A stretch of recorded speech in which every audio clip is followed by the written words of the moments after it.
we'll definitely have to be keeping an eye on when training camp opens next week.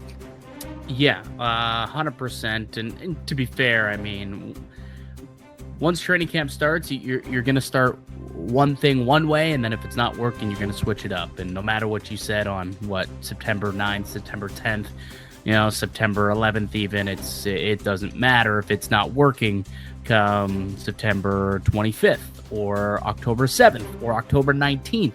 What he said today doesn't necessarily, it's not set in stone by any means, but it's a good indicator of where his head's at. And we spent a majority of this offseason speculating as to what he might do with the lineup. There's been some big roster turnover.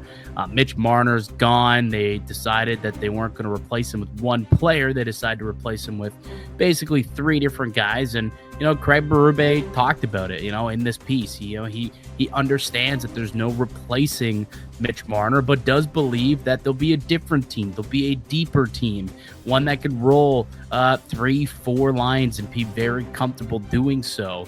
So it's not going to look the same as it did a year ago, but Craig Berube seems to be pretty pleased with what him and Brad Treliving together have been able to build going into 2025-26. Yeah, it just seems like a lot of what he's been looking for, he's been getting. The symmetry between him and Brad Treliving, it's apparent. I think it's also why, Keith Pelly was okay with the decision to let Brendan Shanahan, I was going to say Mike Babcock for a second there, but Brendan Shanahan go, because he felt like there was enough between Berube and Treliving to kind of move forward with this. And yeah, I usually don't see coaches get too bogged down into player additions, but it seems like the players that were brought in, he had a bit of a hand in, or at least feels comfortable with his decisions to bring some of these players in.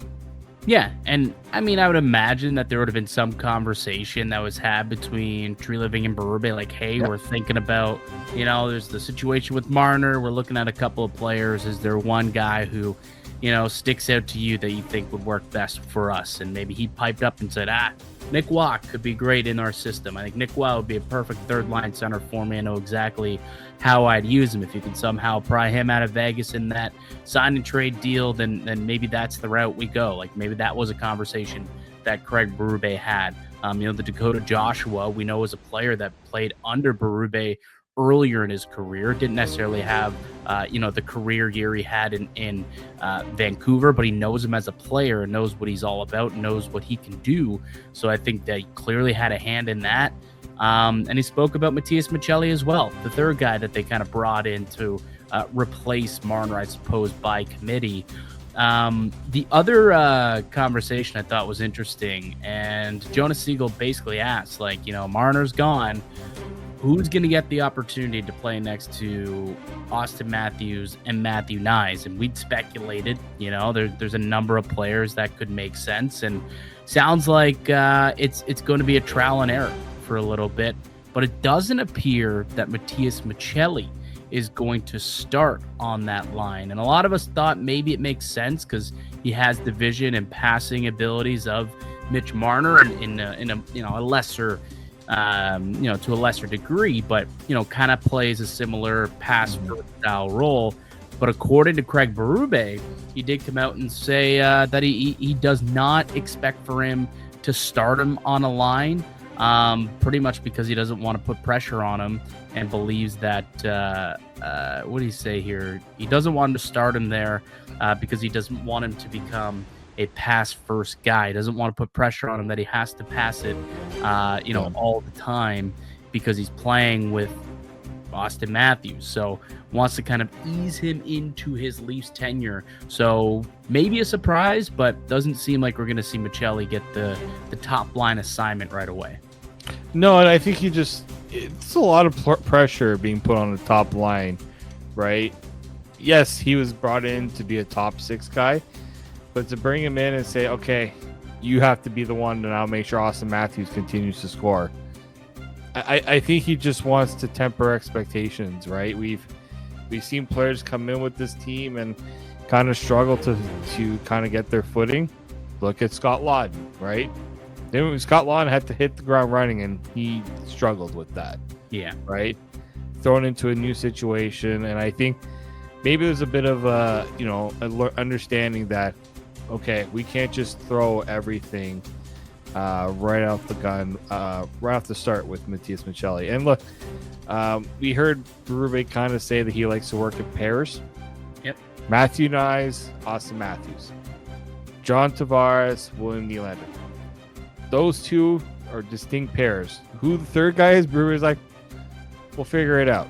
like we'll find the third to work with them. But he's all about making sure that the pairs are, set in stone. Yeah. So it's going to be a work in progress. They're going to filter guys in and out throughout camp, and it wouldn't surprise me if Max Domi starts there in camp. Again, it's something that Berube touched on, saying he's played there before. There was some success, but does want to make sure, similar to Michelli, that Domi plays his game as well. Doesn't just pass the puck off all the time. He said, quote, the Matthews can't be a one-headed monster out there. So if Domi sees, an opportunity to shoot, he's got to make sure that he's doing that. Just because he's playing with Matthews, can't just look for him all the time. This isn't kicking and screaming where it's pass the ball to the Italians, pass the puck to Austin Matthews. Not all the time. A lot of the time, yes, but not all the time. If you see a play develop that you need to shoot, Berube wants Domi to be doing that, and Michelli for that matter, and Joshua and whoever else is going to be playing on that line with the pair of Austin Matthews and Matthew Nyes. There's also one other thing he brought up about that he also brought up with Max Domi, and saying, Max Domi, when he has the puck and he's skating, really good player. But it's also what he's doing when he's not skating. Yeah. So I think it's a little bit of a subtle. He needs to also be more, much more aware defensively of what he's doing if he wants to be playing in a top six role as well.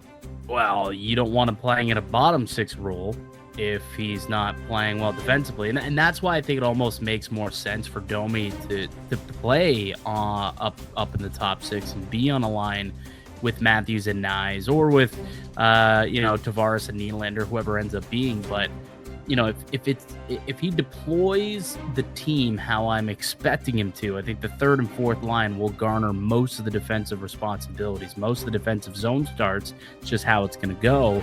I'm not sure you want Max Domi on one of those lines, and if that's the case, all right, well, he's making almost $4 million. Like he's gonna be in this lineup, and it sounds like a top six role is really the spot that makes the only sense. So maybe putting him with someone like Matthews and Nyes, who you're gonna want to have as many offensive zone starts with them as possible anyway.